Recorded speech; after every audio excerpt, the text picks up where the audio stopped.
సాధనకు స్వాగతం. మనిషి మనస్తత్వం చాలా విచిత్రంగా ఉంటుంది. మన మనస్తత్వాలను మనమే గనక ఒక్కసారి అనలైజ్ చేసుకుంటే ఒక్కొక్క సందర్భంలో ఒక్కొక్క రకంగా అది ఉంటూ మనల్ని చాలా విచిత్రంగా అనిపిస్తూ ఉంటుంది. మనమేనా ఇలా ఆలోచిస్తున్నాం, మనమేనా ఇలా చేస్తున్నాం, ఇవన్నీ మన ఆలోచనలేనా అని అనిపిస్తూ ఉంటుంది. ఎవరికి? తన గురించి తాను ఒకసారి అనలైజ్ చేసుకొని విశ్లేషణ చేసుకొని దాంట్లోంచి మన పుచ్చులు బెడ్డలు ఎలాగైతే ఏరి పారేసుకోవటానికి మనం ఒక మంచి ఆహారం పదార్థం తయారు చేసుకోవడానికి అందులో ఉన్న చెత్త ఎలా తీసేసుకుంటామో అలా మన ఆలోచనలో ఉన్నటువంటి చెత్తంతా తీసేసుకోవటానికి మన మనస్తత్వానికి సంబంధించినటువంటిది కానీ, మన మనసులో ఉన్నటువంటి ఆలోచనలకు సంబంధించినవి కానీ, మన ప్రవర్తన కానీ, మన భావాలు కానీ, మన భాష కానీ, ఇవన్నీ కూడా మనం ఎప్పటికప్పుడు ఆలోచన చేసి దానిలోంచి అనవసరమైన వాటన్నిటినీ తీసేసుకుంటూ ఉన్నప్పుడు కావలసినటువంటి ఒక చక్కటి అనుభూతనండి, లేదంటే అవతల వాళ్ళకి కలిగే అనుభూతనండి, లేకపోతే మనకి కలిగే ఆనందం కానీ ఇవన్నీ జరుగుతాయండి. లేకపోతే ఏమవుతుందంటే మనం ఏదో సాధన చేసేస్తున్నాం అని అనుకుంటూ ఎన్నో విషయాలు తెలుసుకుంటున్నాం అనుకుంటూ ఆ తెలుసుకున్న విషయాలు మనకి చిన్నప్పుడు పెద్దవాళ్ళు అంటూ ఉండేవాళ్ళు, ఏమిట్రా చెప్పింది అర్థం కాలేదా, ఈ చెవిలోంచి ఆ చెవిలోకి వెళ్ళిపోయిందా, బయటకు వెళ్ళిపోయిందా అనేవాళ్ళు. అది అలా ఎందుకు వాడేవాళ్ళు అని ఆలోచిస్తే నాకు అనిపించింది, అవును మధ్యలో ఆగట్లేదు అని. రెండు చెవులకి మధ్యలో మనకి మెదడు ఉంది కదా, అంటే ఈ చెవితో విని ఆ చెవితో వదిలేయటం అనేటటువంటిది ఎందుకు జరుగుతుందంటే మధ్యలో ఆగట్లా. మధ్యలో ఆగినప్పుడు ఏమవుతుంది, ఆలోచన కలుగుతుంది మనకి. అవును ఈ చెప్పిన విషయం ఏదో ఒకసారి మనం విన్నాం కదా, ఆ విన్న దాంట్లోంచి మనం ఆలోచించి దాంట్లోంచి మనం ఏమైనా తీసుకోగలమా అనేటటువంటి భావన మనకి కలగాలి, ప్రతి ఒక్కళ్ళకి కలగాలి. అలా కలిగినప్పుడు మాత్రమే మనం అనుకునేటటువంటి సాధనలో ముందుకు వెళ్ళడం అనేటటువంటి జరుగుతుంది. లేకపోతే మళ్ళీ ఇంకొక సామెత ఉంది, ఎక్కడ వేసిన గొంగళి అక్కడే, అది అక్కడే ఉంటుంది. ఏ వస్తువైనా సరే ఈ భూమి మీద మనం ఒక చోట ఒక వస్తువును పెడితే అది తిరిగి మళ్ళీ ఇంకొక మనిషో ఇంకొక జీవో దాన్ని కదిపితే తప్ప అది కదలని పరిస్థితుల్లో ఆ వస్తువు ఉంటుంది. ఎందుకంటే ఆ వస్తువులో ఉన్నటువంటి అణువులన్నీ కూడా చైతన్య స్వరూపాలే అయినప్పటికీ అందులో ఉన్నటువంటి చైతన్యం నిద్రాణంలో ఉంది, నిద్రగా ఉంది, అంటే గాఢ నిద్రలో ఉంది. గాఢ నిద్రలో ఉన్నవాడు ఇటు నుంచి అటు కదలడు, కొంచెం మెలకువ వచ్చినప్పుడే కదులుతాం. అంటే చైతన్యంలో కొంచెం మెలకువ రావాలి. చైతన్యంలో ఎప్పుడైతే మెలకువ వచ్చిందో అప్పుడు చైతన్యం కదులుతుంది, లేకపోతే అందులో నిద్రాణంగా గాఢ సుషుప్తిలో ఉంటుంది అనేటటువంటిది మనకు పెద్దలు అందించినటువంటి విషయం. సో అలా మనం ఉండకుండా, అంటే ఎక్కడ వేసిన గొంగళి అక్కడే అనేటటువంటి స్థితిలో కాకుండా, కాదు మాలో కూడా చైతన్యం ఉంది, మాలో కూడా ఒక ఆలోచన ఉంది, ఆ ఆలోచన మనల్ని మారుస్తుంది, మనల్ని మనం మార్చుకోవటం వల్ల మన చుట్టూ ఉన్నటువంటి పరిస్థితులు మారతాయి. అదేంటండి, మనం మారితే పరిస్థితులు ఎలా మారుతాయి అంటే పరిస్థితుల ఎడల మన భావం మారుతుంది. ఎప్పుడైతే మన భావం మారిందో మన ప్రవర్తన మారుతుంది. ఇది మనం ఎప్పటికప్పుడు ఎవ్రీడే మనం చేసేటటువంటి రెట్రాస్పెక్టివ్ మన థాట్స్ లో నుంచి మనం ఏర్పాటు చేసుకోవాల్సింది. నిన్న కంటే ఇవాళ మనం ఎలా బెటర్గా ఉన్నాం, ఇవాళ కంటే రేపటికి బెటర్గా ఎలా ఉంటాం అనేటటువంటి ఆలోచన. ఉదయం లేచిన దగ్గర నుంచి రాత్రి పడుకోబోయే వరకు మనం ఎలా ప్రవర్తించాం, ఎలా ఆలోచించాం, అవతలవాడితో ఎలా మాట్లాడాం, అవతలవాడి ఎడల మన భావం ఎలా ఉంది, ఇంక్లూడింగ్ భగవంతుడు. ఎందుకంటే భగవంతుడు అనేటటువంటి తత్వం కూడా మనల్ని బంధిస్తుంది అనేటటువంటి విషయం మనకు భగవద్గీత చెప్తుంది. మనం గత వారం చెప్పుకున్నాం, గత వారం కదా అంతకు ముందు వారం, గత వారం మనం వినాయకుడిని పిలుచుకున్నాం, వినాయక చవితి చేసుకున్నాం, గణానాం అని గణపతిని మనం పూజించాం. ఈ నవరాత్రులు కూడా గణపతిని పూజ చేస్తారు. అంతకుముందు మనం భగవద్గీత చెప్పుకుంటూ మనం ఆర్తో జిజ్ఞాసుర్ అర్ధార్థి జ్ఞానీచ భరతర్షభ అని చెప్పుకున్నాం.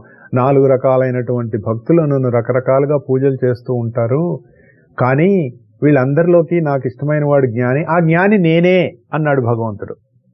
జ్ఞాని నేనే అంటే ఆ జ్ఞాని అయినటువంటి వాడు ఏం తెలుసుకుంటాట, సమస్తమునందు ఉన్నటువంటి ఏ తత్వం అయితే ఉందో ఆ తత్వం నేనే, నా యందు నేనే ఉన్నది అనేటటువంటి పరిపూర్ణమైనటువంటి జ్ఞానాన్ని కలిగి ఆ విధంగా ప్రవర్తిస్తూ ఉంటాడు. ఎప్పుడైతే నీలో ఉన్నటువంటి నేను ఈశ్వరతత్వంగా నువ్వు గుర్తించావో అలాగే ప్రతి జీవిలో ఉన్నటువంటి ఆ తత్వం అదే అనేటటువంటి భావంలోకి మనం వెళ్తాం. అలా వెళ్ళినప్పుడు మనకి నిజమైనటువంటి ప్రేమ అనేటటువంటిది ఏంటో తెలుస్తుంది. పరమాత్మే ప్రేమ, పరమునందు ఉన్నటువంటి ఏ తత్వం ఉందో అదే ప్రేమతత్వంగా ఉంటుంది. ఆ ప్రేమతత్వం మ్యాగ్నెటిజం అని మనం చెప్పుకున్నాం. ఇద్దరు వ్యక్తుల మధ్య ఆకర్షణ కావచ్చు, లేదంటే ఒక వస్తువు మనల్ని ఆకర్షిస్తోంది అన్నా కూడా మనలో ఉన్నటువంటి ఆ మ్యాగ్నెటిక్ అట్రాక్షన్ వల్ల అది మనల్ని, ఆ వస్తువు మనల్ని ఆకర్షించదు, మనం వస్తువుని ఆకర్షిస్తాం. ఇప్పుడు మనం ఒక టీవీ కొనుక్కున్నాం, ఒక షాప్కి వెళ్ళాం, ఆ టీవీ ఇట్రారా నన్ను కొనరా అని ఎప్పుడైనా ఎవరినైనా అడిగిందా? ఓ కారు అడిగిందా నన్ను కొనమని ఎవరినన్నా?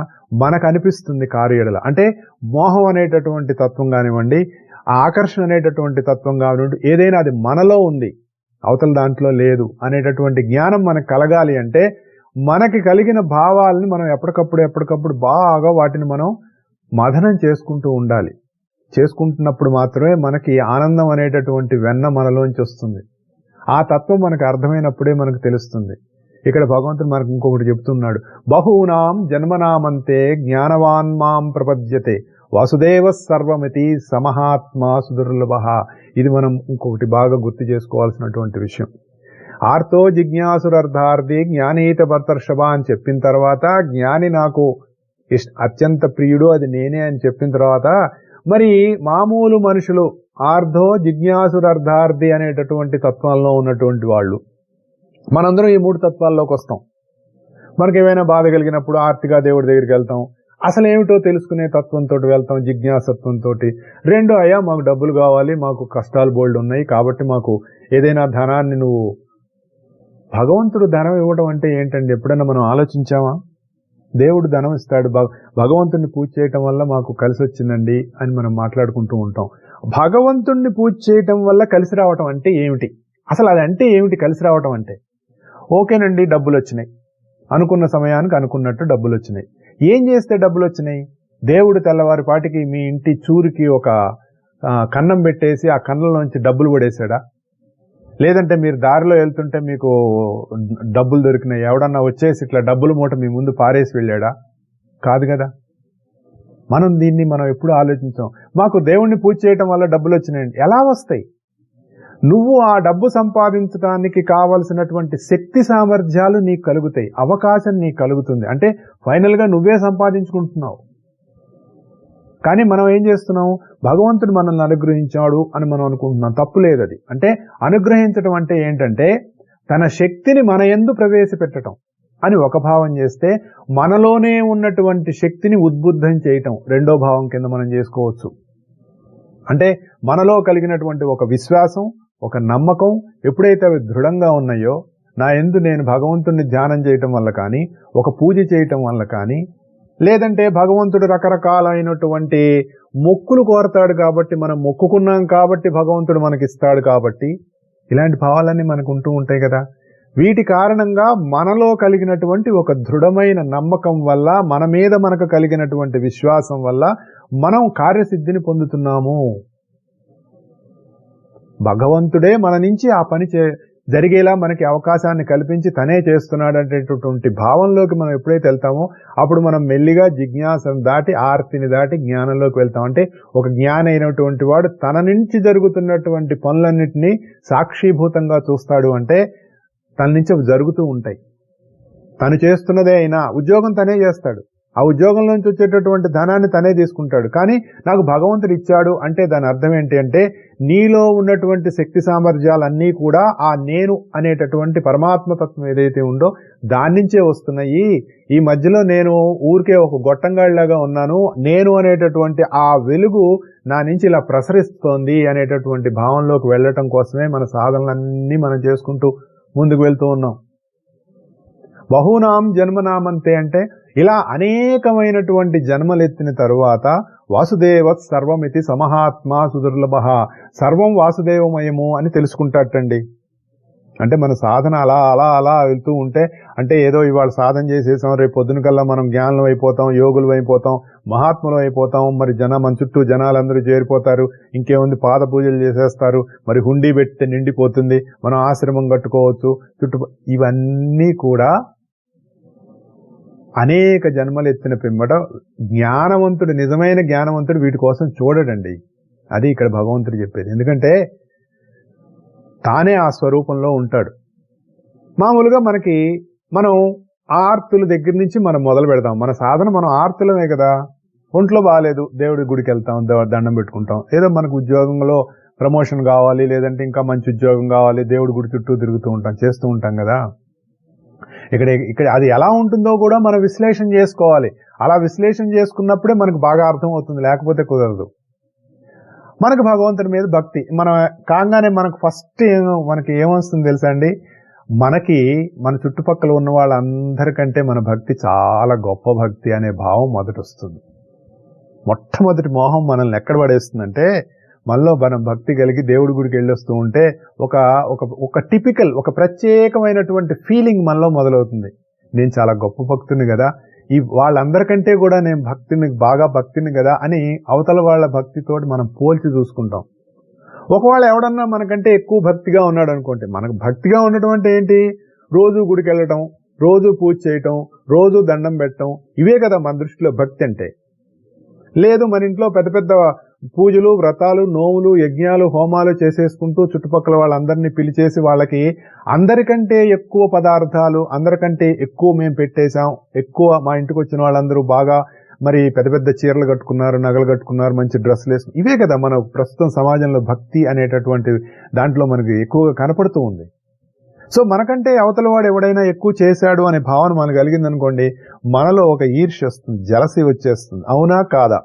ఇది నేను ఇక్కడి నుంచి మీ పలాని వాళ్ళని చెప్పకూడదు. మన మనసులోకి, మన హృదయంలోకి వెళ్ళి మనం ఆలోచించుకోవాలి, వస్తుందా రాదా? ఖచ్చితంగా వస్తుంది. ఎందుకంటే మనం ఇప్పుడిప్పుడే భగవంతుని మీద ఒక చిన్న భక్తి అనేటటువంటిది కలగటం వల్ల మనకి ఆ రకంగా మనలో ఒక భావం మొదలైపోతూ ఉంటుంది. సరే, మనం ఒక భగవంతుడిని నమ్మాం, ఒక దేవుణ్ణి నమ్మాం. మనం దేవుణ్ణి నమ్మటం అంటే ఏంటి, మనకు హనుమంతుడు అంటే ఇష్టం, మనకు రాముడు అంటే ఇష్టం, కృష్ణుడు అంటే ఇష్టం, జీసస్ అంటే ఇష్టం, అల్లా అంటే ఇష్టం, గురునానక్, ఇలా మనం ఒక దైవాన్ని మనం అనుకుంటాం కదా. ఇక ఆ దైవమే గొప్ప, మిగిలిన వాళ్ళందరూ దైవాలు కాదు. ఎందుకంటే మనం నమ్ముతున్నాం కదా, మనం నమ్మిందే కరెక్ట్ అనేటటువంటి భావంలోకి మనం దీంట్లోకి వెళతాం అనమాట. అయితే నాలాగనే వాళ్ళు కూడా ఉన్నారు కదా, నేను ఒక దైవాన్ని నమ్మాను అనుకుంటున్నాం, ఆ దైవం పేరు సో అండ్ సో. మరి అలాగే అవతల వాళ్ళు కూడా నమ్మారు కదా, వాళ్ళ దైవం కూడా అలాగే సో అండ్ సో కదా. నువ్వు నేను ఇద్దరం కూడా దైవము అనేటటువంటి ఒకే పదాన్ని రెండు రూపాలకు వాడుతున్నాము అనేటటువంటి కామన్ సెన్స్ మనకు పోతుంది. ఎందుకు పోతుంది? మన మీద మనకు కలిగేటటువంటి అతి విశ్వాసం వల్ల, నేనే గ్రేట్, నేనే బాగా చేస్తున్నా అనేటటువంటి ఒక భావం వల్ల. అయితే ఎవరి భక్తిని గూర్చి తనకు నమ్మబుద్ధి పుట్టదో వారిలో కూడా భగవంతుడు ఉన్నాడన్నటువంటి స్మరణ మనకి రాదు. ఇప్పుడు నువ్వు నమ్మిన దైవంలోనే దేవుడు ఉన్నాడు, పక్కవాడు నమ్మిన దైవంలో దేవుడు లేడు. కానీ ఇక్కడ ఏం చెప్తున్నాడు, అందులోనూ ఇందులోనూ ఉన్నది నేనే అని చెప్తున్నాడు. మనకు నమ్మబుద్ధి కాదు. ఇట్లా దీన్ని మనం యాక్సెప్ట్ చేయాలి అంటే చాలా కాలం పడుతుందండి. అనేక జన్మల సాధన పడితేనే మనకి ఇది అర్థం అవుతుంది.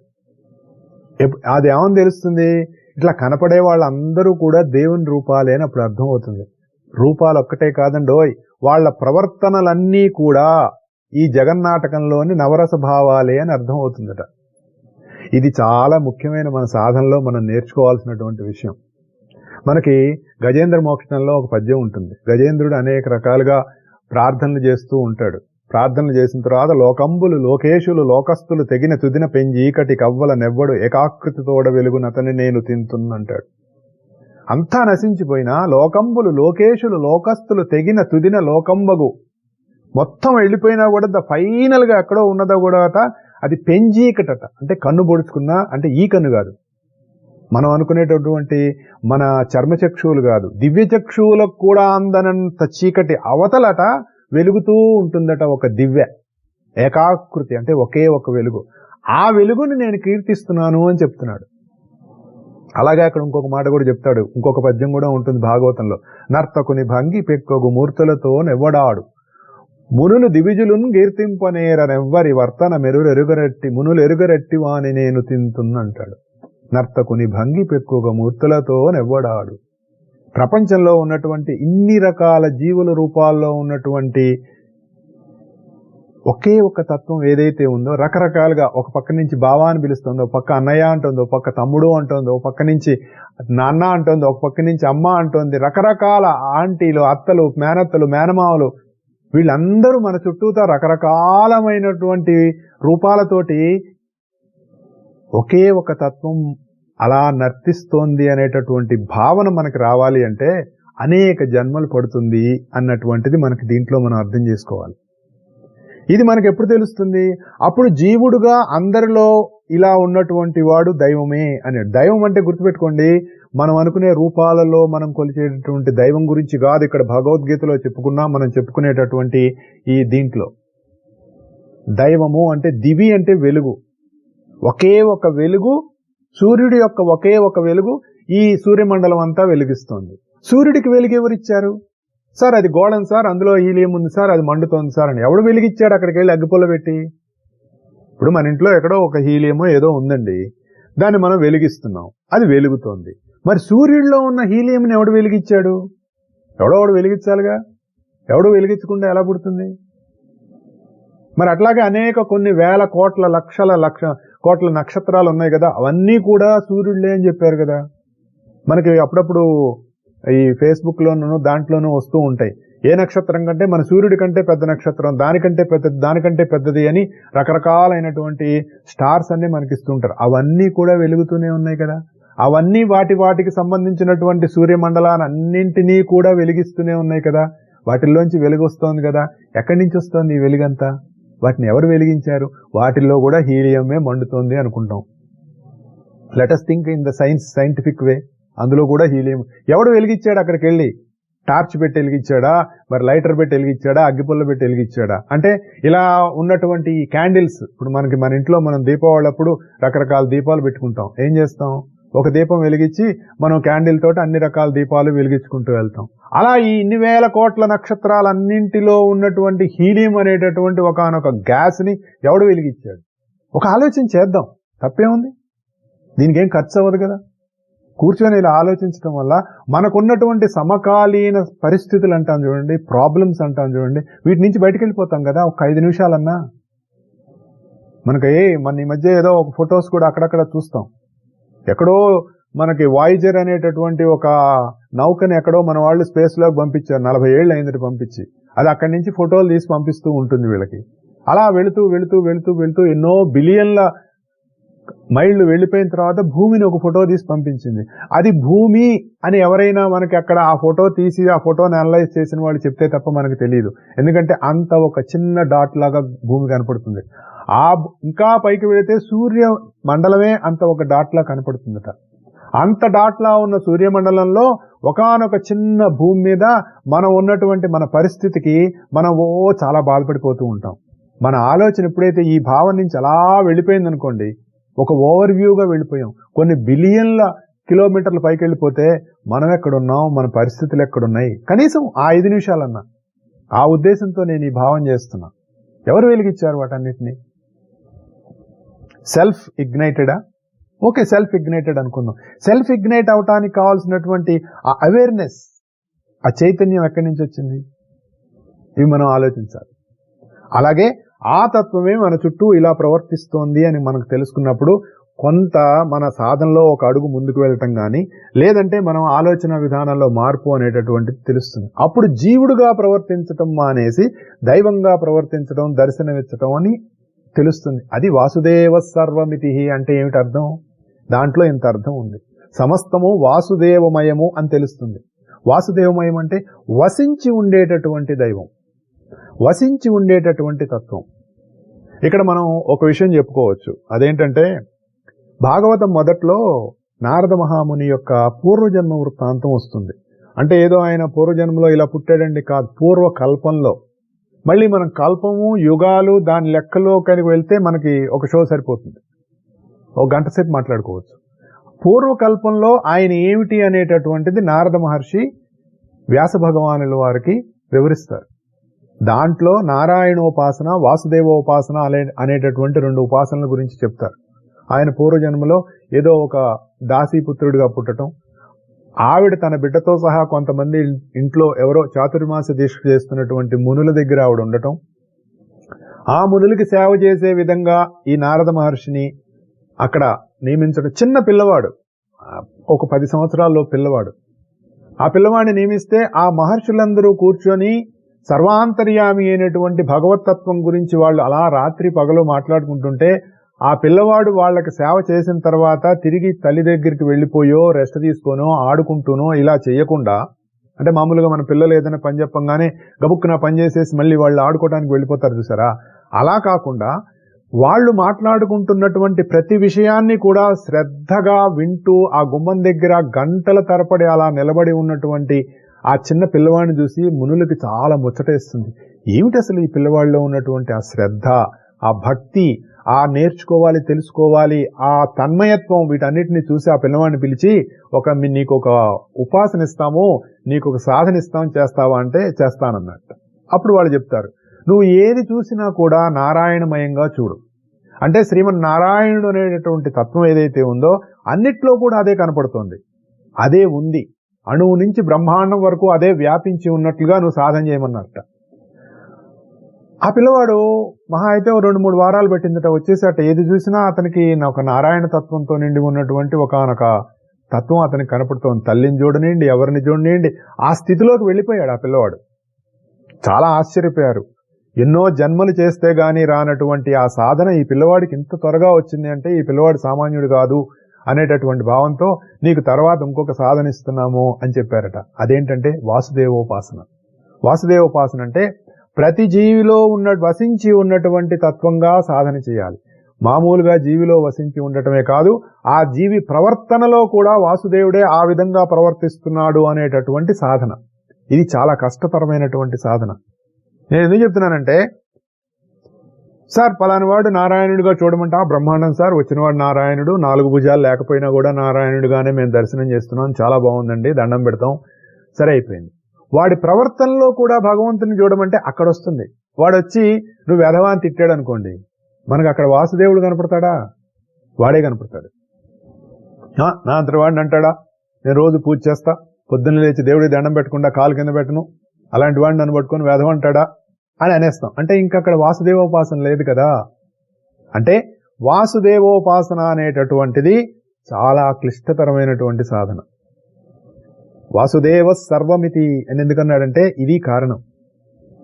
సమస్త జీవులు ప్రవర్తిస్తున్నటువంటి ప్రవర్తనని వాసుదేవతత్వంగానో ఆ జీవుల్లోంచి ప్రవర్తిస్తున్నటువంటి దైవంగానో దర్శించటం అన్నది అది సామాన్యమైన విషయం కాదు, చాలా దుర్లభం. అది చాలా కష్టమైనటువంటి సాధన. నీ ఇంద్రియాలు, నీ మనసు అన్నీ కూడా ఎంతో సాధనలో ఉన్నప్పుడే అది సాధ్యపడుతుంది. అయినా ఫెయిల్ అవుతూనే ఉంటాం, అయినా సాధన చేస్తూనే ఉండాలి. అలా ఆయనకి కొంతకాలం పట్టిందట ఆ నారదుడు పూర్వజన్మలో పిల్లవాడుగా ఉన్నప్పుడు. ఎందుకంటే తల్లిని చూస్తే తల్లే కనపడుతోంది, వాసుదేవుడు కనపడట్లా. నేను ఇది ఎందుకు చెప్తున్నానంటే, వాసుదేవ సాధన అనేటటువంటిది అప్పుడు తెలుస్తుంది. సమస్త జీవులలోంచి ప్రవర్తిస్తున్నటువంటిది ఆ జీవుడు కాదు, ప్రవర్తన రూపంలో మన చుట్టూ ఉన్నటువంటిది అంతా కూడా ఆ తత్వమే అనేటటువంటి సాధన అప్పుడు వెళ్ళినప్పుడు, దానికి అనేక జన్మలు పట్టిన తర్వాత అప్పుడు తెలుస్తుంది మనకి, ఓహో ఇదంతా ఉన్నది ఒకటే, మధ్యలో మనం ఏమీ లేదు, ఏదో అట్లా తోలుబొమ్మలాడినట్టు మనం ఆడుతున్నాం కానీ ఆడిచ్చేవాడు వేరుగా ఉన్నాడు. ఆడిచ్చేవాడు కాదు, ఆడుతున్నవాడు వేరుగా ఉన్నాడు. ఎందుకంటే నర్తకుని భంగి పెక్కుగు మూర్తులతో నెవ్వడాడు. అది మనకు అప్పుడు అర్థం అవుతుంది. అయితే అట్లా ఉన్నవాళ్ళు కొంతమంది ఉంటారు. ఎందుకుంటారు? వాళ్ళకి ఆ తత్వం అసలు దర్శించేవాడు కూడా వాసుదేవుడే కదా, ఆ తత్వంలోకి వెళ్ళిపోతారు వాళ్ళు. మధ్యలో ప్రత్యేకంగా ఈ నేను అని మనం అనుకుంటున్నటువంటి ఐడెంటిఫికేషన్ క్రైసిస్ మనకు ఏదైతే ఉందో అది కూడా దాటి వెళ్ళిపోయిన వాళ్ళు కొంతమంది ఉంటారు. వాళ్ళని గుర్తించడం చాలా కష్టం. ఎందుకంటే అవతల వాళ్ళ మనసులో ఏ భావన ఉంది, వాళ్ళు ఏ భావంతో ప్రపంచాన్ని చూస్తున్నారు, ఏ భావంతో వాళ్ళు వాళ్ళ యొక్క స్థితికి వాళ్ళు ఆ స్థితికి చేరి వాళ్ళు ప్రవర్తిస్తున్నారు అన్నది మనకు తెలియదు. ఎందుకంటే వాళ్ళకు కూడా మనలాగానే కళ్ళు, ముక్కు, చెవులు అన్నీ ఉంటాయి. వాళ్ళు ఆలోచిస్తూనే ఉంటారు. వాళ్ళకి ఆకలేస్తుంది, మరి వాళ్ళకి బయట ఎండలోకి వెళ్తే కాళ్ళు కాలుతాయి. అవునా? శ్రీకృష్ణ పరమాత్మకు కూడా ఎండలోకి వెళ్తే కాళ్ళు కాలుతాయండో చెప్పులు లేకుండా. ఎందుకంటే అది దేహధర్మం. మనం ఏమనుకుంటాం, మహాత్ముడైనటువంటి వాడు ఎలా ఉండాలి అంటే ఇవన్నీ జయించేసి ఉండాలి, ఇంద్రియాలను జయించాలి. అందుకే కదా మనం ఏమంటాం, మా గురువుగారండి వారం రోజులైనా అన్నం తినరండి, నెల రోజులైనా నీళ్లు తాగరండి, ఆయనకి 1-2 రావండి అని మనం, అది చాలా పామర దృష్టి అని చెప్తారు. ఎందుకంటే మహాత్ముడికైనా సామాన్యుడికైనా ఎవరికైనా కూడా దేహధర్మాలు, ప్రాణధర్మాలు, ఇంద్రియ ధర్మాలు, మనోధర్మాలు ఇవన్నీ కామన్ అండి. అందుకే చెప్పా, కృష్ణుడికైనా సరే ఎండలోకి వెళ్ళి నుంచుంటే కాళ్ళు కాలుతాయి, చెప్పులు వేసుకోవాలి. అమ్మో కృష్ణుడంతటి వాడు వచ్చాడు మనం కాళ్ళు కాలకూడదు అనేమి ఉండదు. అది దేహధర్మం, దేహానికి సంబంధించింది. మనం దేహం అనుకున్నంత కాలం మన కాళ్ళు కాలుతాయి. ఆయన ఏమనుకుంటాడు, అవును కాళ్ళు కాలుతాయి, ఎండలో ఉన్నాం, కాళ్ళు కాలకుండా ఎలా ఉంటాయి, పైన కూడా తలకాయ చుర్రుమంటుంది. ఎందుకని ఏం చేయాలి, ప్రొటెక్షన్ చూసుకోవాలి. చలికాలం అండి నేను మహాత్ముడు కాబట్టి చలేదు కాదు, మహాత్ములకు కూడా చలేస్తుంది. కాకపోతే వాళ్ళని బంధించవు అని చెప్తారు. ఇవన్నీ సామాన్యుడికి బంధిస్తాయట, వాసుదేవతత్వంగా దర్శించినటువంటి మహాత్ములకి బంధించవు. బంధించవు అంటే ఏంటి, మనసు దాని మీద ఇరుక్కోదు. బంధం అంటే ఏదో ఓడో తాళ్ళతో కట్టేయడం కాదండి, మన మనసులో కలిగే భావమే మనల్ని ఇరికిచ్చేస్తుంది. ఒక భగవంతుడు మనకి ఇందాక మనం మొదట్లో చెప్పుకున్నాం, నాకు రాముడు అంటే ఇష్టం, ఇక అంతే రాముడే, ఇంకొక దైవాన్ని దండం పెడతాం కానీ రాముడే, రాముడిని మించి లేదండి. అది కూడా మా ఊళ్ళో ఉన్నటువంటి రామాలయంలో ఉన్న రాముడైతే ది గ్రేట్ అని మాట్లాడేస్తుంది. అంటే నిన్ను రాముడు బంధించాడా, నిన్ను బంధ విముక్తుని చేశాడా, అది మనమే ఆలోచించుకోవాలి. రామతత్వం కూడా నిన్ను బంధించింది అంటే భగవంతుడు కూడా నిన్ను బంధిస్తాడు. ఆ తత్వం దాటితే నీకు బంధన ఉండదు, ఎందుకంటే అంత వాసుదేవ సర్వమితి. ఆ స్థితిలోకి మనకు వెళ్ళటానికి కావాల్సినటువంటి సాధన భగవద్గీత మనకు అందిస్తుంది. కాబట్టి మహాత్ముడైనటువంటి వాడు సృష్టిని వాసుదేవమయంగా దర్శిస్తాడు. అలా దర్శించటమే జ్ఞానము అని చెప్తున్నారు. అంటే సృష్టిగా దర్శించటానికి బదులు అంతర్యామి తత్వంగా దర్శిస్తాడనమాట. అంటే అంతర్యామే సృష్టిగా ఉన్నాడు అనేటటువంటి భావం కలుగుతుంది. ఆ దృష్టిలోకి వెళ్ళిపోతాడు, అది అయిపోతాడు. మహాత్ముడు అంటే అన్నిటికంటే మహా ఆత్మ అంటే పెద్ద ఆత్మ అన్నాడు. అంటే ఎవరు అన్నిటికంటే పెద్ద ఆత్మ ఎవరు, నేనే, ఆ నేను అనేటటువంటి తత్వం. ఆ తత్వంలోకి వెళ్ళిపోతాడనమాట. ఇక్కడ ఇంకొక విషయం చెప్తున్నాడు, కామై స్థైర్హృతజ్ఞానా ప్రపద్యంతే అన్యదేవతా తం తం నియమమాస్తాయ ప్రకృత్యా నియతాః స్వయా. ఇది కూడా ఒకటి మనం అర్థం చేసుకోవాల్సిన విషయం. అంటే ఏంటంటే మనం రకరకాలుగా పూజలు చేస్తూ ఉంటాం.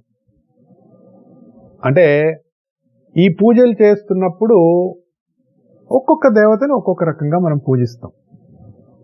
అలా చేసిన తర్వాత దేనికోసం పూజలు చేస్తాం, మనకు భక్తి కలిగింది, ఇందా చెప్పుకున్నాం. దేనికోసం చేస్తున్నాం, కోరికల కోసం. భగవంతుడిని ఎందుకు ప్రేమిస్తాం అంటే కేవలం కోరికల కోసం అండి. ఇప్పుడు మనకి ఏ ప్రాబ్లము లేదు, ఆల్ గుడ్, ఆరోగ్యం బాగుంది, జిజ్ఞాసత్వం లేదు, డబ్బులు బాగానే ఉన్నాయి, జ్ఞానం మనకు అక్కర్లా, అవసరం అనుకుందాం సరదాగా.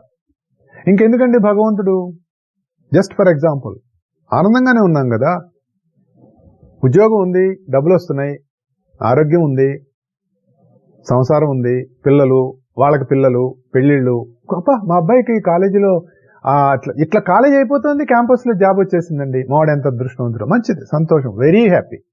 ఇంకా భగవంతుడు ఎందుకు చెప్పండి, భగవంతుని పూజ చేయాల్సిన అవసరం ఉందా, అసలు భగవంతుని తలవాల్సిన అవసరం ఉందా, ఎవరైనా తలుస్తారా? ఈ లోపల ఏదన్నా చిన్న తేడా జరిగింది అనుకోండి, ఒక టర్బులెన్స్, అంటే మనం 40,000 అడుగుల ఎత్తులో వెళ్తున్నటువంటి విమానం ఒక్కొక్కసారి అక్కడ ఉన్నటువంటి వాతావరణ పరిస్థితుల కారణంగా టర్బులెన్స్ అనేటటువంటిది వస్తుంది. ఆ టర్బులెన్స్ వచ్చినప్పుడు విమానం యొక్క ఆ స్థితి నుంచి ఒక జర్క్ వస్తుంది. ఆ జర్క్ వచ్చినప్పుడు అది కొన్ని వేల అడుగుల ఎత్తు పైనుంచి ఇలా డ్రాప్ అవుతుంది.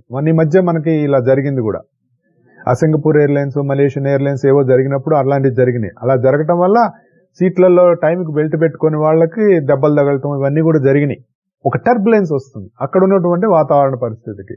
టర్బులెన్స్ వచ్చినప్పుడు ఏమవుతుంది, ఒక జర్క్ వస్తుంది. అలాగే అంత హ్యాపీగా ఉంది 40-50 ఏళ్ళు, అసలు మనం దేవుడు దైవం ఎవరెవరైనా దేవుడిని పూజ చేస్తుంటే బుద్ధి లేదురా మీకు, పొద్దున్న లేచిన దగ్గర నుంచి పూజలను ఏడుస్తూ ఉంటారు, ఎందుకు హ్యాపీగా ఉండొచ్చు కదా, అది వాళ్ళ తత్వం, తప్పులేదు. అది వాడికి కొంచెం తేడా రాగానే అప్పుడు తెలుస్తుంది, కాదు ఇదేంటి ఏదో తేడా వచ్చింది అని ముందు రెసిస్ట్ చేస్తాం.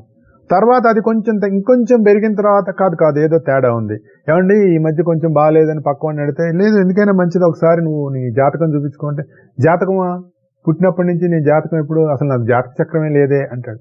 ఫోన్లో వెళ్ళు, నీ వివరాలన్నా ఇవ్వు, వాళ్ళే ఇస్తారంటే ఒక ఆస్ట్రాలజీ దగ్గరికి వెళ్ళిన తర్వాత వీడి జాతకం ఎలా ఉంటుంది అన్నది వాడు చెప్పే జాతకం దాన్ని బట్టి ఆధారపడి రకరకాలుగా సరే ఏదో చెప్పుకొని వెళ్తారు. అప్పటి వరకు దైవం అనేటటువంటి భావన మనసులోకి రాదు. అంటే మనకి ఏదైనా ఒక కోరిక కలిగి అది తీరనప్పుడు, లేదా ఏదైనా మనకు ఒక పరిస్థితి వచ్చినప్పుడు అప్పుడు మన మనసు దైవం మీదకి వెళ్తూ ఉంటుంది. అప్పటి వరకు దైవం మీదకి వెళ్ళదు. అంటే కోరికల వల్లే దైవాన్ని పూజలు చేస్తాం. అంటే మనకు అన్నీ కూడా డిజైర్ ఓరియంటెడ్ డివోషనే తప్ప మనం భగవంతుణ్ణి ఇష్టపడి ప్రేమించి లేదంటే భగవంతుణ్ణి లైక్లీ ఒక థింక్ అనేటటువంటిది కాదు. మా గురుగారు చెప్తారు ఎప్పుడూ కూడా, భగవంతుడంటే నచ్చాలి, నచ్చటం కావాలని, ఇష్టం కాదు నచ్చటం అన్నా. దానికి చాలా తేడా ఉంటుంది. మనం అన్ని కోరికలతో ఉంటాం. గాడ్ లవింగ్ నేచర్ కావాలని చెప్తారు. గాడ్ లైకింగ్ నేచర్ కాదు, God loving nature. This is the right thing. ఆయన చెప్పిన కరెక్ట్ సెంటెన్స్ ఇది. గాడ్ లైకింగ్ నేచర్ కాదు, గాడ్ లవింగ్ నేచర్ కావాలి అన్నాడు. మనలో ఏది ఉన్నది? Self retrospect. మనల్ని మనమే కూర్చొని ఆలోచించుకోవాలి, నీకు నిజంగా దేవుడు అంటే ఇష్టమా, లేదంటే ఊరికే నీ అవసరాల కోసం నీకు పని చేసి పెట్టేటటువంటి ఒక ఆఫీసర్ కింద నువ్వు దేవుడిని చూస్తున్నావా? మనమే ఆలోచించుకోవాలి. మా గురుగారు ఇక్కడ ఒక ఎగ్జాంపుల్ చెప్తారు. ఉత్తమరాలు కాని భార్య భర్త చేయి సంపాదన కొరకు భర్తను ప్రేమిస్తుందట. ప్రేమ సంపాదనపై గాని భర్త పైన కాదు అని చెప్తారు ఆయన. అట్లే మనం కోరికలన్నీ కూడా ఎందుకు భక్తి ఎందుకు అభ్యాసం చేస్తున్నాం? భగవంతుడు అంటే భక్తి, గుళ్ళకి వెళ్తున్నాం, కొబ్బరికాయలు కొడుతున్నాం, నేను బాగుండాలి, నా కుటుంబం బాగుండాలి, లేదంటే మా అమ్మాయికి సంబంధం కుదరాలి, మా అమ్మాయికి కొడుకు కూతురు పుట్టాలి, మా అబ్బాయికి కొడుకే పుట్టాలి, మా వంశమే నిలబడాలి. ఎందుకంటే మాది ప్రపంచంలో ఉన్నటువంటి అన్ని వంశాల్లో ఉత్తమమైన వంశం. ప్రతివాడి భావన అదే కదా. ప్రతివాడు సూర్యవంశస్థుడే. ఎవడు నిజంగా చెప్పాలంటే అది సత్యమే. మనందరం సూర్యుడి నుంచి దిగొచ్చిన వాళ్ళమే, సూర్యాంశ ప్రజ్ఞలమే మనం. అందుకనే మన ఆత్మతత్వాన్ని జ్యోతిష్ శాస్త్రంలో సూర్యుడితో పోలుస్తారు. కానీ మనం ఇక్కడికి వచ్చి రకరకాల అది వేరే టాపిక్. మనం ఎందుకు ప్రేమిస్తున్నాం అంటే ఎందుకు ప్రేమిస్తున్నాం? మనం భక్తి దేనికంటే మనం ఆయా వస్తువులపై కానీ భగవంతుడిపై కాదు. ఇందాక చెప్పాను కదా, ఏ వస్తువు నిన్ను పిలిచి చేయదు, మనమే ఆ వస్తువు మీద వ్యామోహం ఏర్పరచుకుంటాం. అందుకని ఏం చేసాం? మన కోరికకి తగ్గట్లుగా మనం రకరకాల దేవతలను సృష్టించుకున్నామని చెప్తారు మనకి. ఇంతమంది దేవతలు లేరు, ఉన్నది ఒకే ఒక దైవము. ఆ దైవం రకరకాలుగా ఈ భూమి మీదకి వచ్చి ప్రవర్తించాడు అని చెప్తారు. రాముడుగా వచ్చి ఉత్తమమైనటువంటి అత్యుత్తమమైనటువంటి మానవుడుగా నువ్వు ఎలా ప్రవర్తించాలి అనేటటువంటి దాన్ని రాముడుగా చూపించాడు. రాముడు నేను ఎక్కడ దేవుడు అని చెప్పలా. రాముని యొక్క ధర్మగుణం కారణంగా రాముడు దైవం అయ్యాడు. రాముడు ప్రవర్తించిన ప్రవర్తన కారణంగా దైవం అయ్యాడు. ఎందుకంటే అటువంటి ప్రవర్తన కలిగిన వాళ్ళందరినీ దైవమే అంటాం. ఇప్పుడు మన వరదలు వచ్చినాయండి, వరదలు వచ్చినప్పుడు వరదల్లో సహాయం చేసిన వాళ్ళు దేవుళ్ళ వచ్చి సహాయం చేస్తారని అంటారు. అంటే ఆ గుణం దైవీ గుణం అని అర్థం. అది మనం అర్థం చేసుకోవాలి. కృష్ణుడుగా వచ్చాడు, కృష్ణుడు జగద్గురువుగా వచ్చాడు. ఇప్పుడు ఇక్కడికి వస్తే మనిషిగా ఉండటం అది ఉండటం కాదు, మానవాతీతంగా ఆయన వచ్చాడు అనమాట. ఆయన చేసినవన్నీ. కానీ చెప్పిందంతా ధర్మమే. నువ్వు ధర్మం కోసమే నిలబడని చెప్పాడు. ధర్మమే సృష్టిలో దైవంగా ఉంటుంది అని చెప్పాడు. అది నేను నాలాగా ఉంది అని చెప్పాడు. అంటే నేను అనే తత్వంగా ఉన్నాడు. ఎక్కడ భగవద్గీతలో కృష్ణుడు అనే పదం రాదు. ఎందుకు రాదు? నేననే అంటాడు. అది మనం అర్థం చేసుకోకుండా మనం అన్ని బైబిల్లో కనుక ఐ ఆమ్ ద వే అని జీసస్ చెప్తే హీఈస్ ద వే అని ఎలాగ మార్చేసుకొని దాని అర్థం తీసేశారో, కృష్ణుడు నేను అహం అహం అహం అని కృష్ణుడు చెప్తే కృష్ణుడు అహంకారపూరితంగా తన గురించి తాను డబ్బా కొట్టుకున్నాడని మాట్లాడిన వాళ్ళు చాలా మంది ఉన్నారు. అహం అంటే నీలో నేలో అందరిలో ఉన్న నేను అనేటటువంటి అర్థం. ఆయన మహాత్ముడుగా సర్వాంతర్యామిగా వ్యాపించినటువంటి సృష్టితత్వంగా ఆయన చెప్పినటువంటి నేను అక్కడి నుంచి చెప్పుకుంటూ వచ్చాడు ఆయన. సరే, అది మనం వేరే టాపిక్, చాలాసార్లు మనం చెప్పుకున్నాం. అందుకని ఏం చేస్తాం మనం? అమ్మవారు లక్ష్మి, ఆవిడ కేవలం సంపదిస్తుంది. డబ్బులు కావాలంటే లక్ష్మీ అమ్మవారినే పూజ చేస్తాం మనం. ధైర్యం కావాలంటే దుర్గా అమ్మవారిని పూజ చేస్తాం. చదువు కావాలంటే సరస్వతి అమ్మవారిని పూజ చేస్తాం. ఈ 3 గుణాలు నీలోనే ఉంటాయి. కానీ మనం వేరుగా ఒక దేవత ఉంది అని మనం భావిస్తున్నాం. స్వర్ణాకర్షణ భైరవుడు. మరి అవతల వాళ్ళ మనసుల్లో ఏముందో తెలుసుకోవాలి అంటే కర్ణపిచాచి, రకరకాల ఉన్నాయి కదా మనకి. ప్రపంచంలో ఎన్ని రకాల యంత్ర తంత్ర మంత్ర రహస్యాలు ఎన్ని రకాలుగా ఉన్నాయండి. మన శరీరమే ఒక యంత్రం, మన శ్వాసే ఒక మంత్రం. అది నువ్వు సరిగ్గా గనక చేస్తే అదే తంత్రం, ఇంకా బయట తంత్రాలు అక్కర్లా. నీ శరీరం ఒక యంత్రం, నీ శ్వాస ఒక మంత్రం, నువ్వు చేసే శ్వాసే ఒక తంత్రం. ఆ 3 చేస్తే మన మంత్రాల జోలికి వెళ్ళక్కర్లా, నీలోనే జరుగుతుంది. సహ అహం సోహం శ్వాస లోపలికి వెళ్తున్నప్పుడు సకారము, బయటకు వస్తున్నప్పుడు ఆ హకారము జరుగుతూ ఉంటుంది. అబ్జర్వ్ చేయండి. మీరు కామ్గా కూర్చున్నప్పుడు లోపలికి గాలి పీలుస్తుంటే ఉస్సన వెళ్తుంది, బయటకు వెళ్తుంటే హమ్లాగా వస్తూ ఉంటుంది. అది సోహం, సహ, అహం, అతడే నేను, అతడే నేను, అతడే నేను. నీ హృదయం చేసేటటువంటి స్పందన అతడే నేను, అతడే నేనుగా నీలో ఉన్నాను రా హృదయం, అదిగో అక్కడ అని మనకు చెప్తూనే ఉంటుంది. దాన్ని వదిలేసి మనం ప్రపంచం అంతా తిరుగుతూ ఉంటాం. ఆ గురుగారు నన్ను 6 ఏళ్ళు తిప్పుకొని మంత్రం ఇవ్వలేదండి అంటే, మంత్రం ఎవరో ఇవ్వక్కర్లా, నీలోనే ఉంది మంత్రం.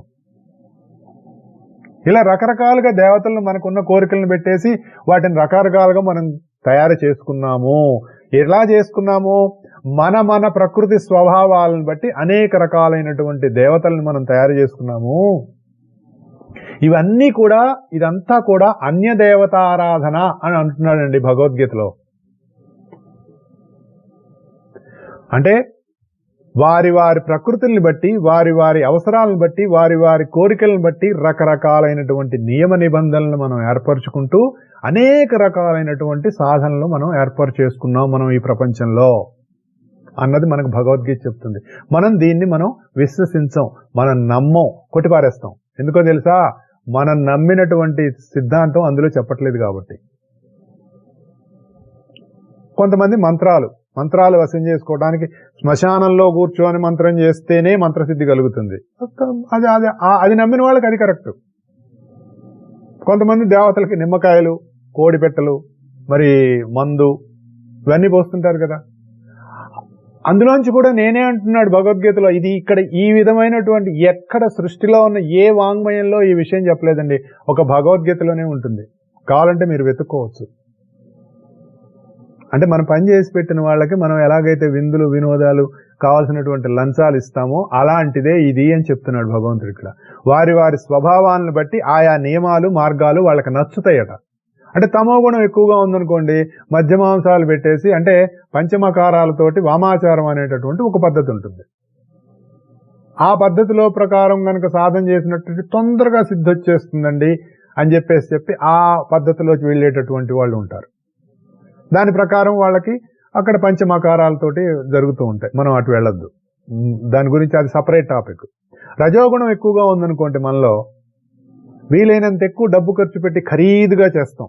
అంటే ఏమండి, మేము మొన్న అమ్మవారికి అభిషేకం చేశామండి, ఆ అభిషేకంలోకి మేము ఒక ప్రత్యేకమైనటువంటి సుగంధ ద్రవ్యం, అది లండన్లో ఒకే ఒక షాప్లో దొరుకుతుందండి, చాలా కాస్ట్లీ, అది తెప్పించి అమ్మవారికి మేము అభిషేకం చేశాం.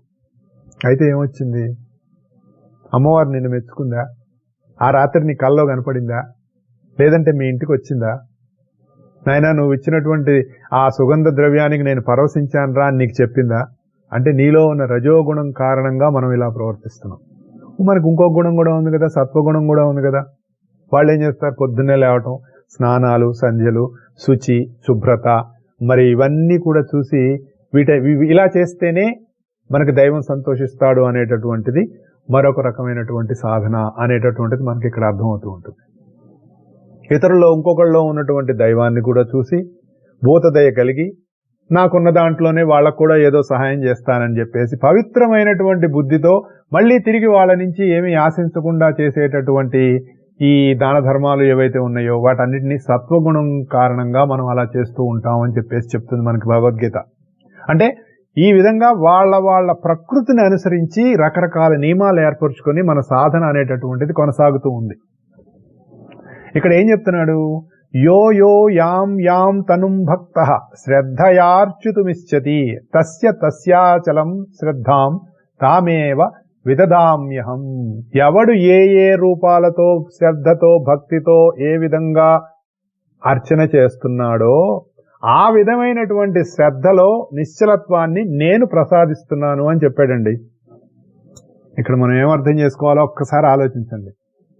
అంటే నీ పూజ తామసికమైన, రాజసికమైన, సాత్వికమైన, నీ ప్రకృతి గుణాలకు సంబంధించి ఏ రకమైన పూజ నువ్వు చేసినా, ఏ రకమైనటువంటి శ్రద్ధ నీకు కలిగినా, ఆ శ్రద్ధలో నిశ్చలత్వం అంటే స్టెబిలిటీని నేను నీకు ఇస్తున్నాను అని చెప్పాడండి.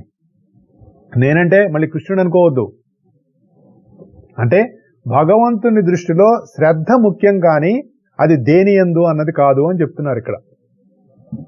శ్రద్ధ వలన స్టెబిలిటీ వస్తుంది. శ్రద్ధావాన్ లభతే జ్ఞానం, అది కూడా మనం చెప్పుకున్నాం. అంటే ఎప్పుడైతే మనకి శ్రద్ధ వల్ల నిశ్చలత్వం వచ్చిందో దానివల్ల మనం ఇంద్రియాలకు కొంచెం దాటి పైకి వెళ్ళటానికి అవకాశం ఉంది. అంటే ఎవడు దేన్ని నమ్ముతాడో దాని యందు దైవము వాడి భావాలకు అనుగుణంగా తన సాన్నిధ్యం ఇస్తాటండి. ఇది మనం గుర్తుపెట్టుకోవాల్సిన విషయం. నేను ఈ విషయం ఎందుకు చెప్తున్నానంటే, నువ్వు ఏ దేవతను పూజించినా, ఏ రూపంలో పూజించినా, ఏ గుణంతో పూజించినా దానిలో నుంచి నీకు కావలసినటువంటి సాన్నిధ్యాన్ని, శ్రద్ధని, నిశ్చలత్వాన్ని, స్టెబిలిటీని ఏదైనా ఇచ్చేటటువంటిది ఒకే ఒక తత్వము అని మనం గుర్తుపెట్టుకోవాలి. మీరు విష్ణువుని పూజించండి, శివుణ్ణి పూజించండి, గ్రామ దేవతల్ని పూజించండి, గ్రహాలని పూజించండి, ఏది పూజించినా వాటిల్లో నుంచి ఇచ్చేటటువంటి ఫలితము, శ్రద్ధ, నిశ్చలత్వము, నీ కలిగేటటువంటి భక్తి, జ్ఞానం ఏదన్నా అనుకోండి, అవన్నీ నేనే ఇస్తున్నాను అని భగవంతుడు చెప్పాడండి. ఇది ఈ భగవద్గీతలో చెప్పినటువంటి అత్యంత ఇంపార్టెంట్ అయినటువంటి మరొక విషయం మనం గుర్తుపెట్టుకోవాలి.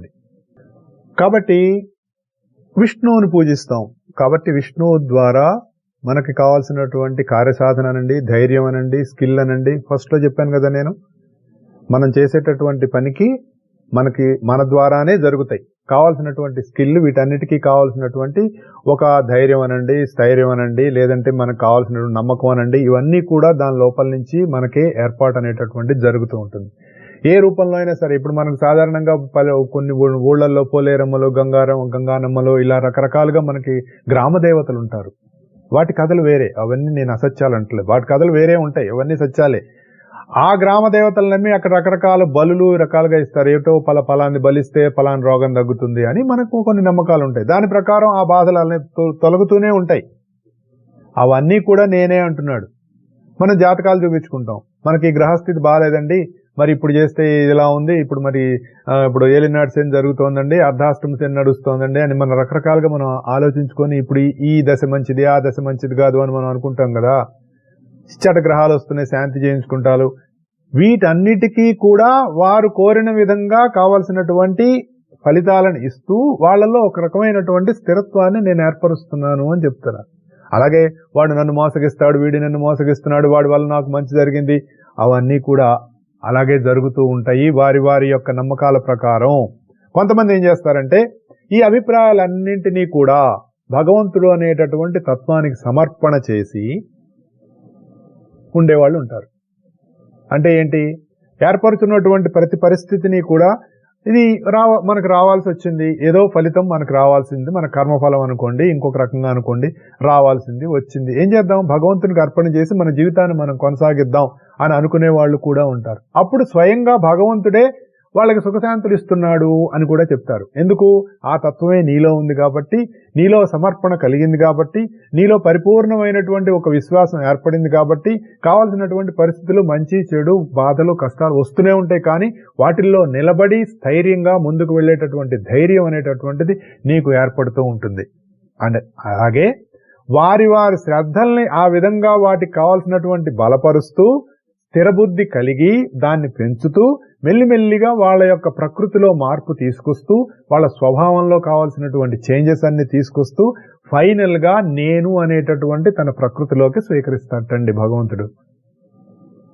అంటే ఇవన్నీ నీలోనే ఉండి జరుగుతూ ఉంటాయి, బయట జరుగుతూ అనుకోకర్లా, నీలో నుంచే ఇవన్నీ జరుగుతూ ఉంటాను. ఈ ఎవల్యూషన్ చేంజెస్ అన్నీ నీలోంచే జరుగుతూ ఉంటాయి, నీకే నేను కావాల్సినటువంటి ఈ భావాలన్నీ కలిగిస్తూ ఉంటాను అని చెప్తూ ఉంటాడు. ఇది దీన్ని మనం ఎలా అర్థం చేసుకోవాలి అన్నది బాగా మనల్ని మనం విశ్లేషణ చేసుకుంటే తెలుస్తుంది.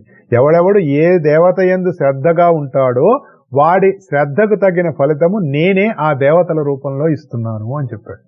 అన్ని దేవతల్లోంచి పనిచేస్తున్నటువంటిది ఆ తత్వమే, అది మనం గుర్తుపెట్టుకోవాలి. అయితే ఎవడికి దేని యందు శ్రద్ధ ఉందో ఆ శ్రద్ధతోటే వాడు పనిచేస్తాడు, అంతే కదా. ఇప్పుడు కొంతమందికి డబ్బు మీద శ్రద్ధ ఉంటుంది, డబ్బు కోసం పనిచేస్తాడు. అయితే ఉద్యోగం కావాలండి, ఉద్యోగం వచ్చింది, బాగా శ్రద్ధగా ట్రై చేశాడు, ఉద్యోగం వచ్చింది. అప్పుడేమవుతుంది, ఈ శ్రద్ధ ఉద్యోగం చేయటం నుంచి జీతం మీదకి వెళ్ళిపోతుంది, అంటే డైవర్ట్ అయింది. ఓకే, డబ్బు కూడా బాగా సంపాదించాడు, డబ్బు సంపాదిస్తే ఏమవుతుంది, తాను ధనవంతుడయ్యాడు, మిగిలిన వాళ్ళందరూ దరిద్రులు అనేటటువంటి భావంతో మిగిలిన వాళ్ళతో కంటే ధనవంతులతో స్నేహం చేయడం అనేటటువంటి మొదలు పెడతాడు. అలా వాళ్ళతో ధనవంతులతో స్నేహం చేస్తే ఏం చేస్తాడు, మిగిలిన వాళ్ళని వాడుకోవడానికి ఉపయోగిస్తూ ఉంటాడు. ఇట్లా ఏమవుతుంది, ఈ తమ ఫలితాలపై ఎప్పుడైతే ఈ శ్రద్ధ వహించడం ఎప్పుడవుతుందో ఆ శ్రద్ధ రూపంలో దేవుడే వాళ్ళకి ఆ విధంగా ఇస్తూ ఉంటాడు అని చెబుతూ, ఇక్కడ వీళ్ళు శ్రద్ధనే మార్చుకుంటున్నారు కానీ దైవాన్ని దర్శించడం లేదు అని చెప్తున్నాడు ఇక్కడ. అంతే కదా, వీటన్నిటికీ నీకు అనుగ్రహించేటటువంటి తత్వం ఏదైతే ఉందో దాన్ని చూడట్లా, దాని పైన ఉన్న కవర్ చూస్తున్నాం మనం. ఎందుకు, మనకున్నటువంటి లిమిటెడ్ థింకింగ్ వల్ల. మన మన మన ఆలోచన విధానానికి ఎక్స్పాన్షన్ చాలా తక్కువ ఉంది, దాని లిమిట్ తక్కువ ఉంది, అంటే మన పరిధి చాలా తక్కువ. దాన్ని బట్టి మనం చూస్తూ ఉంటాం. ఇప్పుడు ఓ గోడ మీద ఒక పెద్ద కాగితం అంటించేసి అక్కడక్కడ రకరకాలైనటువంటి బొమ్మలు వేశారు. ఆ బొమ్మలు కట్ చేశారు. ఆ కాగితం మీద బొమ్మలు కట్ చేసినప్పుడు మీకు గోడ అంతా కనపడుతుందా, గోడ ఆ కాగితం కట్ చేసిన చోటే కనపడుతుందా? గోడ ఎక్కడైతే మీరు ఆ కాగితం కట్ చేశారో ఆ కట్ చేసిన చోట మాత్రమే మీకు అసలైన గోడ కనపడుతుంది. కానీ గోడ అంతవరకేనా? కాదుగా, మిగిలిందంతా కూడా గోడే ఉందిగా. అంటే మన మేధస్సు అంతవరకే పనిచేస్తుంది. అంటే మన కాన్షియస్నెస్ చాలా లిమిట్ అయిపోయింది. ఎప్పుడైతే అది లిమిట్ అయిపోయిందో మన అన్లిమిటెడ్ ని మనం గమనించలేం. దానివల్లే ఉంటుందన్నమాట. అక్కడ వరకే మంది లిమిటెడ్ అయిపోయింది. అందుకని ఏం చెప్తున్నాడు, ఈ విధంగా ఎవరైతే మామూలుగా మనం అన్య దేవతారాధన చేసేటటువంటి వాళ్ళు అసలైనటువంటి తత్వాన్ని తెలుసుకోలేరు. ఏ దేవత రూపంలో నువ్వు పూజ చేసినా ఆ దేవత రూపంలో నిన్ను అనుగ్రహించి నీకు శ్రద్ధనో భక్తినో నువ్వు అనుకున్న దాన్నో నెరవేర్చేటటువంటి దైవం తత్వం ఏదైతే ఉందో ఆ తత్వాన్ని నువ్వు తెలుసుకోలేవు. కనుకనే భగవద్గీతలో దేవతలకు కూడా నేను తెలియదు అని చెప్తాడు. అదేంటి సార్ దేవతలకు తెలియకపోవడం? దేవతల రూపంగానే అనుకుంటున్నాడు కానీ ఆ దేవతల రూపంలో ఉన్నటువంటి అంతర్యామి తత్వాన్ని వాళ్ళు దర్శనం చేయట్లా. అది మనం గుర్తుంచుకోవాలి. అది మనకి ఎంత గుర్తుంటే మన సాధన అంత ముందుకు వెళుతూ ఉంటుంది. లేకపోతే ఏమవుతుంది, ఎక్కడికక్కడ లిమిటెడ్ అయిపోతూ ఉంటుంది. మన బుద్ధంతా కూడా ఒక లిమిటెడ్ థింకింగ్ లోనే ఆగిపోతుంది. భగవద్గీత మనల్ని ఎక్కడికి తీసుకెళ్తుంది? ఫ్రమ్ లిమిటెడ్నెస్ టు అన్లిమిటెడ్నెస్ లోకి మనం తీసుకెళ్తుంది. లోకలైజ్డ్ కాన్షియస్ నుంచి యూనివర్సల్ కాన్షియస్నెస్ లోకి మనకు తీసుకెళ్తుంది. మన ప్రజ్ఞా విస్తారం అనేటటువంటిది జరుగుతుంది. నువ్వు ఎంతసేపు ఒక పాయింట్ లోనే ఉండకుండా, దీన్నే మాస్టర్ సివి గారు ఏమంటారంటే సెంటర్ ఎవ్రీవేర్ సర్కంఫరెన్స్ నోవేర్ అంటారు. అంటే అంతా సెంటరే ఉంది, సర్కంఫరెన్స్ లేదు, పరిధి అనేటటువంటిది లేదు. జనరల్ గా ఏముంటుందంటే ఒక సెంటర్ ఏర్పడితే దానికి ఒక పరిధి ఉంటుంది. ఈయనేమంటున్నారు, సెంటర్ ఎవ్రీవేర్ సర్కంఫరెన్స్ నోవేర్ అంటే ఏంటి, నీకు ఒక పరిధి లేని ఒక అన్లిమిటెడ్ దాంట్లోకి నువ్వు వెళ్ళిపోతావు. ఆ స్థితికి నిన్ను భగవద్గీత తీసుకెళ్తుంది.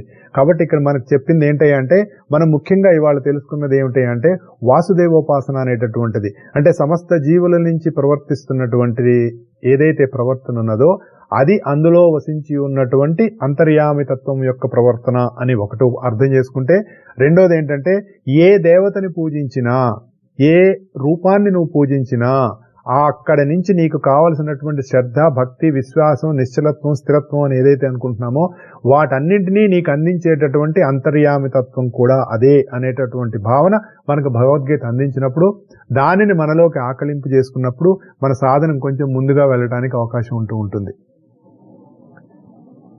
అప్పుడు మనం లిమిటెడ్ నుంచి అన్లిమిటెడ్ లోకి మనం ఎదుగుతాం.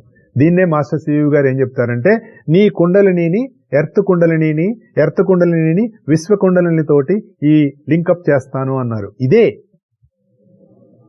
దీన్నే ఆయన ఇంకొక భాషలో చెప్పారు, ఇంకొక రకంగా చెప్పారు.